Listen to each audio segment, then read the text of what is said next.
кутулуп аткан болсоң, бул Кудайдын берген бир рахматы, мээрими. Билинбей аяка кап кеткен болсо жатак. Көрбөй калып, камерага түшпөй калып, далил таба албай калып, ояка секин кап кеткен болсо, анда ал жерде жооп бериш, урматтуу мусулман биртугандар, кыйыныраак болуп калат. Анан анча мынчабыз эмне? Паланча, пустанчаны бир такыр эле тешип чыкпайт, антпейт, мынтпейт дейбиз. Бул ошол Кудайдын ургандагысы. Паланча ушунча уурлук кыса деле, башка кыса деле, эч ушуга бир бала жетпеди, кырсык жетпеди, же колго түшпөдү деп кыжалат болгон кошуналар бар го. Кыжалат болбогула ошо Кудайдын ургандагысы. Азирет Абу Ханифа мына ошондой таква үй бүлөнүн, таква ата-эненин баласы болгондугунан илимде Имамул Азам, устаздардын устазы, устаздардын улуусу деген наамга жетти. Мына ошол имам Абу Ханифа күндөрдүн биринде каарыган кезинде ал киши дагы мына ошол эмне такылдап, аябай бир сөзгө чечен, иреттеп сүйлөгөн, бат сүйлөгөн, сөзгө чечен киши болгон экен. Картайып калган учурунда, 80ге жакындап калган учурунда сүйлөп атып, тердеп, сөзүн таппай туруп кайра дагы сөзүн улачу экен. Шагирттеринин баардыгы: "О устаз, бул каарылыкпы? Жашыңыз карып ушундайга кабылдыңызбы? Сизде мындай нерсе жок эле. Тердеп сөзүңүз таппай калатасыз, сөздөрүңүз уйкашпай калып атат" дейт. Азирети имам Абу Ханифа: "Мен эмчекте кезимде, жаш кезимде апам камыр кыламын деп кошуна келинге карматып коюп камыр жасаган экен" дейт. Кошуна келин кармап турган учурда ыйлап жиберсем, кошуна келин мени сооротом деп, алаксытам деп эмизип жиберген дейт. Эми ошол кошуна келиндин көкүрөгүн 1-2 тамчы сүтүн шоргон учурумда атам чуркап келип, кошуна келиндин көкүрөгүнө мени сууруп алган дейт. Ошондогу 1-2 тамчы сүттүн кесепети 80ге чыкканымда тээп атат балдарым дейт. Бизде бүгүн көрбөй калса, билбей калса, урдап кетсек эмне? Ошону менен рахаттанабыз. Анткени мына ошол Абу Ханифанын атасы апасына кайрылып, кошуна келинге эмне үчүн эмизгенге уруксат бердиң? Ал эмне жегенин сен кайдан билесиң? Бала эмип аткан сүт жеген нерсеге көз каранды деген экен, урматтуу мусулман биртугандар.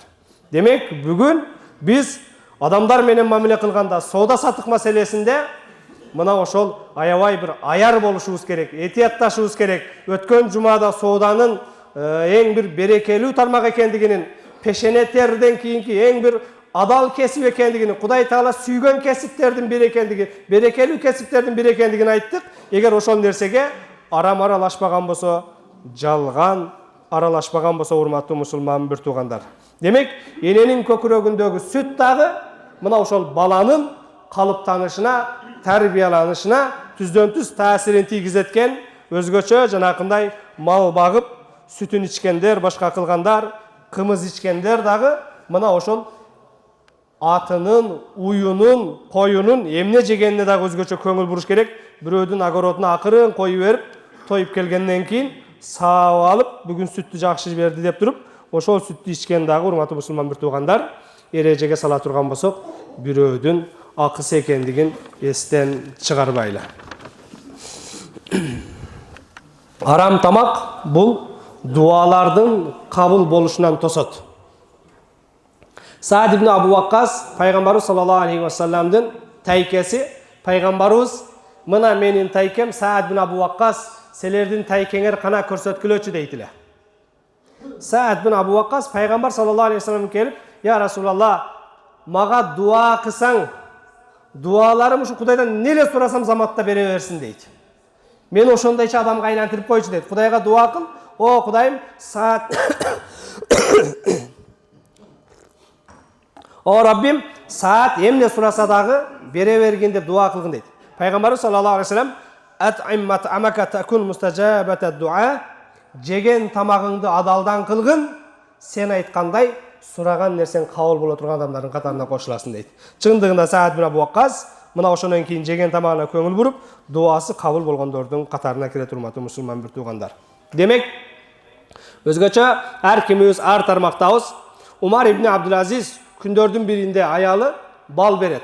Умар ибн Абдул-Азиз бул катар боюнча эмес, бирок мына ошол эмне ислам ааламы, тарых 5-халифа деп баа берген адилеттүү падышалардын бирөөсү, 4 сахабадан кийинки. Умар ибн Абдул-Азиз ушунчалык адилеттүү болгондугунан Мунун доорунда кедейчилик такыр жоюлуп, зекет, садака берем деген адамдар кимге беришин таппай, дарбазасынын сыртына чыгарып коет экен. Кудайым мен кутулдум, ким алып келсе ошол алып келсин депчи. Дамыла зекет берейин деп барса, дамыла алардан бай экен. Умар ибн Абдулазиздин доорунда мына ушундай кедей деген түшүнүк калбай калган. Мына ошол Умар ибн Абдулазиз күндөрдүн биринде аялы бал берет, асалды жеп туруп, каяктан келди десе, чабарман барып, кошуна шаардан сатып келди базардан дейт. Умар ибн Абдулазиз бул асалды алып чыгып кайра базарга саткыла дагы акчасына мамлекеттин жанакы багууда турган, кызмат кыла турган аттарына, служебный аттарга, бүгүнкү күндө служебный машиналарга, ошолорго жем алгыла дейт. Эмне үчүн десе, анткени чабарман ошо служебный мамлекеттин машинасы менен барып, менин семьяма продукт такып келиптир дейт.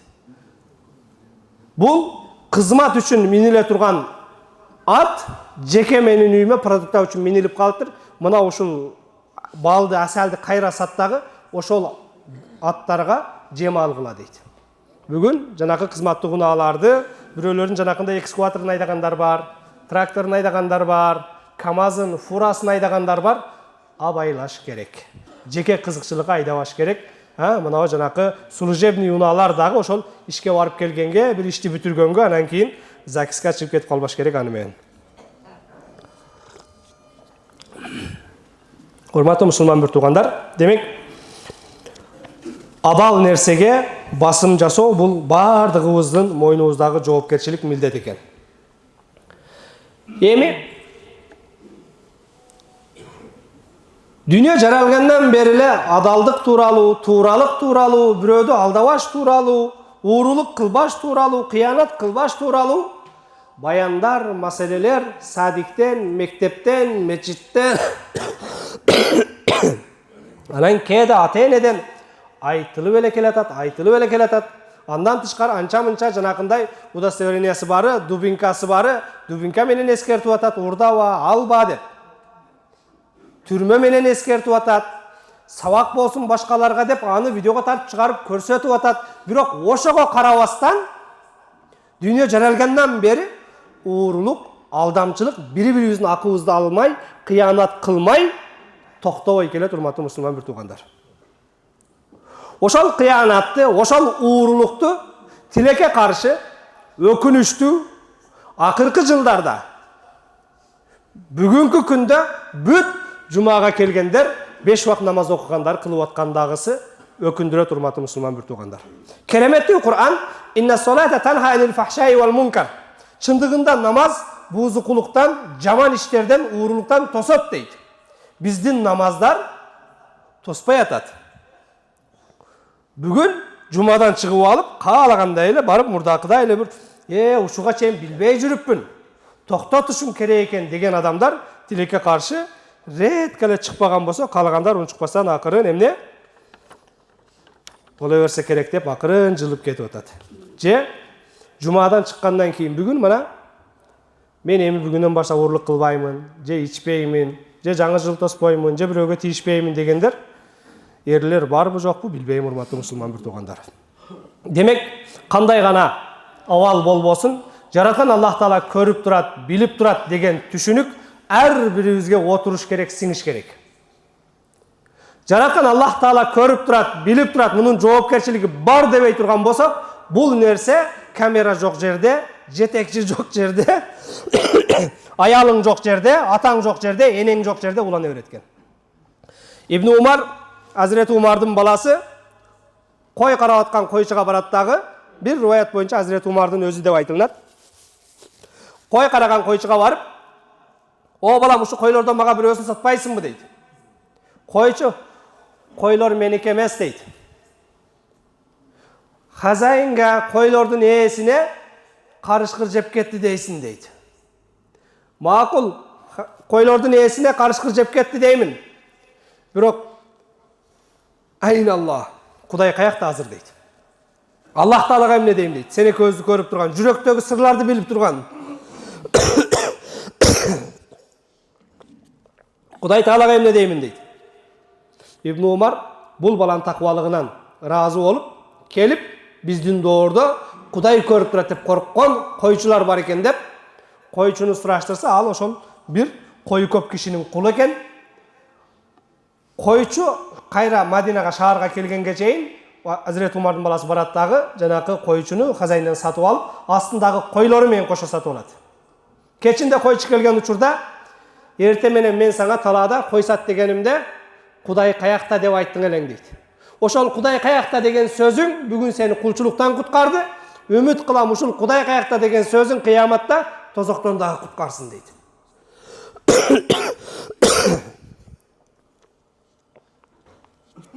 Кечиресиздер, кирип кыйнап атат. Бир аз жакшы болду элем 2 жума, бүгүн дагы кайра кичине ооруп калыпмын 2 күндөн бери. Демек, Кудай көрүп турат, билип турат дебесек, жүрөккө ыйман кирбесе, маселе оор экен, урматтуу мусулман бир туугандар. Hazreti İmam Abu Hanifa, bekerinden İmam Abu Hanifa, bekerinden ulu imam деген атка конгон эмес. Ал киши таквалыктын дагы, илим билимдин дагы устазы болгон. Абу Ханифанын доорунда кой уурдалды дейт. Бир киши мен коюмду уурдап кетишти, коюм табылбай калды дейт. Абу Ханифа ошол доордо койлор канча жыл жашашын изилдеп, кой 5 жыл жашайбы, 10 жыл жашайбы, ошончо жыл базардан эт алган эмес экен. Жанакы уурдалган койдун этине папал келип калбайын деп.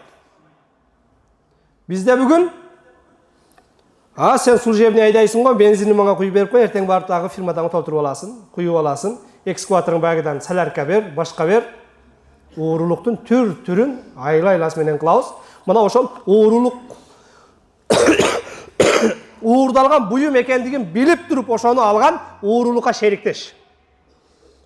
Уурдалган буюм экендигин билип туруп ошону сатып алган бул ошол уурулукка шериктеш. Кээде ошол нерсеге кызыктырат дагы. Силердин фирмаңарда толтура экен, ушул нерселерди уурдап чыгып арзаныраак сатпайсыңбы бизге депчи.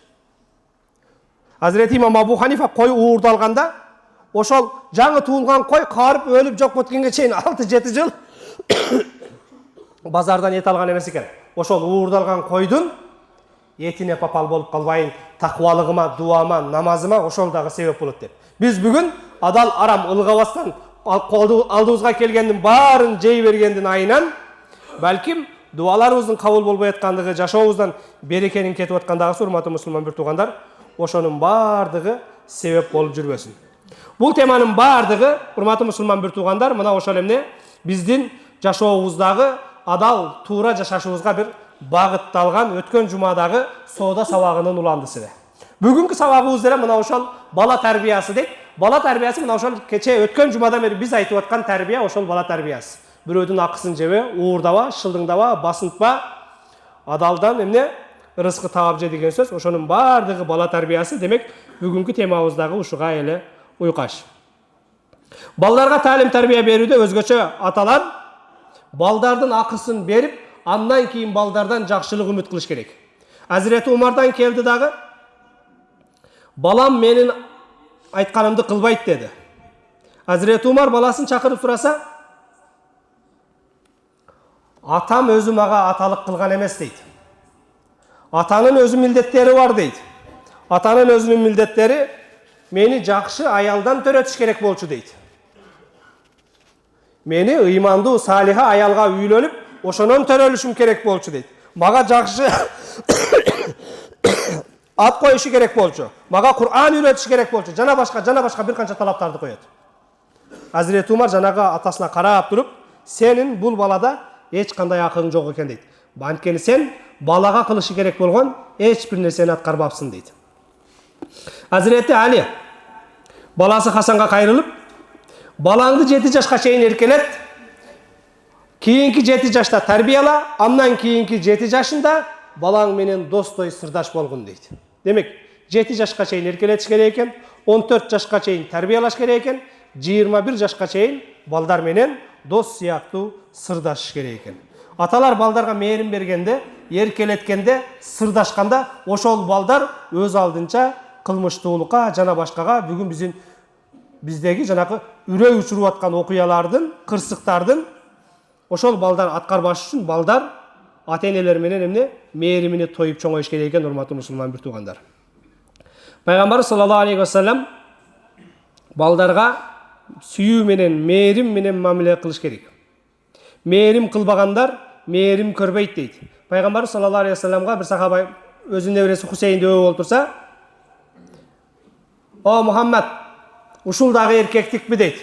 "Менде 10 балам бар, бирөөсүн өпкөн эмесмин, бирөөсүн кучактаган эмесмин" дейт. Пайгамбарыбыз саллаллаху алейхи вассалам "Мен ла ярхам ла юрхам", ырайым бербеген ырайым көрбөйт дейт. Башка бир хадисте Аллах Таала сенин жүрөгүңнөн мээримдүүлүктү алып койсо, менде не күнөө дейт. Аллах сенин жүрөгүңнөн мээримдүүлүктү алып койсо, менде эмне күнөө дейт. Абу Хурайра радhiyallahu taala анху балдар менен сырдашуу, угуу тууралуу кичинекей жетим баланы көрүп, аны жылмайтып колунан жетелеп базардан анча-мынча керек нерсесин алып бергенден кийин балдарга көңүл буруу бул садаканын эң жогоркусу дейт. Бүгүн садака десе, башка десе, мечит куруп коюу, мектеп куруп коюу оңой болушу мүмкүн, бирок үйдөгү балдарга, аялыңызга, келинчегиңизге бир жылмайып сүйлөп коюу оор болуп аткан заманда жашап атабыз.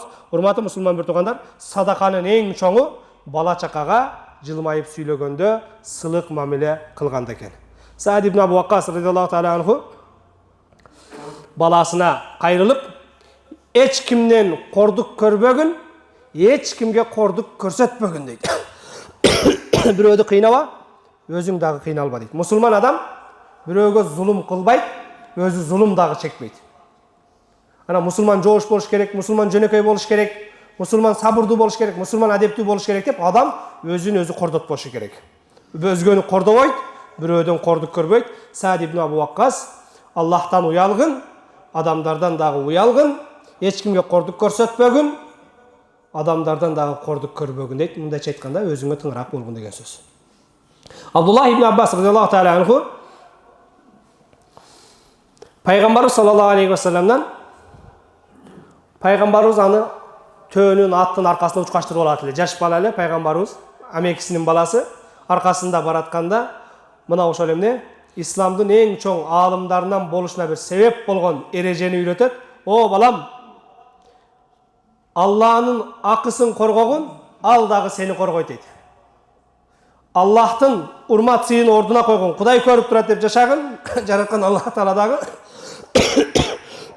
сага мээрим кылат дейт. Демек, мээрим менен, адилеттүүлүк менен, жумшактык менен, жакшы сөз менен, Кур'ан, ыйман, адеп менен мамиле кыла турган болсок, биз чоңойткон балдар, урматтуу мусулман бир туугандар, өзгөчө балдар болуп чоңойот экен. Демек, урматтуу мусулман бир туугандар, асли балдар Пайгамбарыбыз саллаллаху алейхи вассалам хадисте айткандай, туура тарбия менен төрөлөт. Куллу маулудин юладу алал фитра. Ар бир бала таза табият менен төрөлөт дейт. Атасы мусулман болсо мусулманчылыкка актап салат, ууру болсо уурулукка актап салат, насарани болсо насараниликке актап салат, отко сыйынган болсо отко сыйына турган кылып салат дейт. Ал эми Аллах Таала тарабынан дүйнөгө келген перзенттин бардыгы адептүү, туура багытта бараткан балдар болуп төрөлөт экен. Тилекке каршы биз аталар балдардын сөзүбүз менен кээде тарбиялап эмес, балким жүрүм турумубуз менен үлгү боло турган болсок, балдар ата-эненин көлөкөсү. Эгер жанакы эмне таяк түз болбосо, көлөкө түз түшпөйт. Ата түз болсо, ошондо атанын көлөкөсү болгон балдар дагы түз болот дейт, урматтуу мусулман бир туугандар. Балдарга ырайым кылбаган ырайым көрбөйт. Балдарга жумшак болуш керек. Пайгамбарыбыз саллаллаху алейхи вассалам "Инна рифка ла якуну фи шейин илля зана". Кайсыл нерседе жумшактык болсо, ал нерсени кооздойт. Кайсыл нерседен жумшактык кетсе, ал нерсенин көркүн бузат дейт, урматтуу мусулман бир туугандар. Демек, балдар арасында адилеттүү болуу дагы, урматтуу мусулман бир туугандар, Пайгамбарыбыз саллаллаху алейхи вассалам "Иттакуллаха ва адилу байна ауладикум", Кудайдан коркуп, балдарыңардын ортосунда адилеттүүлүк менен мамиле кылгыла дейт. Өзгөчө балдарды намазга үйрөтүү. Пайгамбарыбыз саллаллаху алейхи вассалам "Муру ауладакум бис-сала ва хум абнау саб'a синин", 7 жашында намазга үйрөткүлө, "Ва дурбихум алейхи ва хум абнау 10", 10 жашка чыкканда намаз окубагандыгы үчүн ургула дейт. Уруу дегенде бул көгөл акылуу, башка акылуу жана интернетке чыгып аткандардын уруусу эмес, эрине өчөшүп, башкасына өчөшпө. Мына ошол эмне бир аз тарбияга чакырып коюу деген урматтуу мусулман бир туугандар. Ошол эле учурда 7 жашында намаз үйрөтпөгөн аталардын, апалардын 10 жашка барганда урганга акысы жок деп дагы алымдарыбыз эскертет. Демек, Аллах Таала тарабынан ата-энелердин балдарга берген эң чоң белеги бул жакшы тарбия. Ата-эне баласына адеп ахлактан башка эч кандай жакшы мурас бере албайт дейт урматтуу мусулман бир туугандар.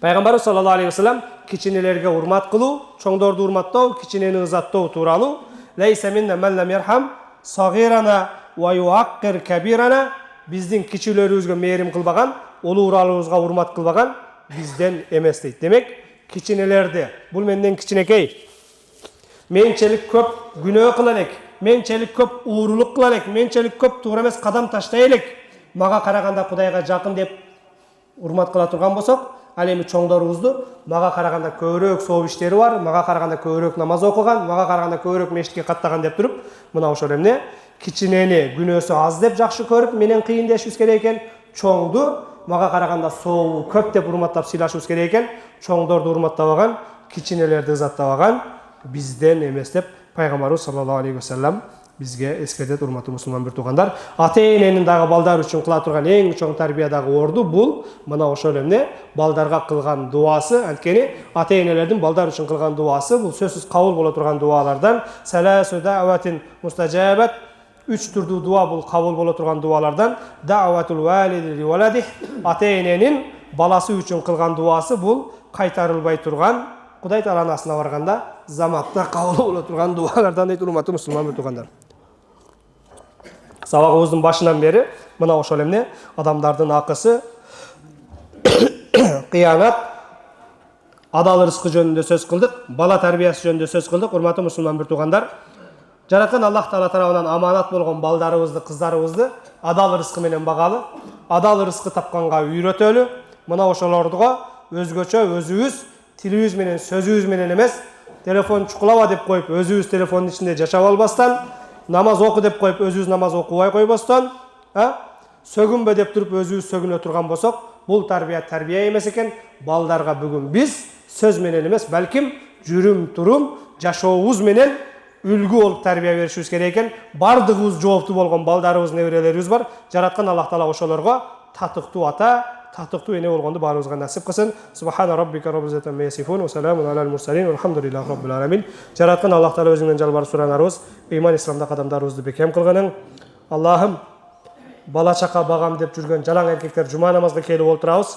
Ата-эне балдарыбызды адал рызкы менен бакканга өзүң бизди себепчи кылгын.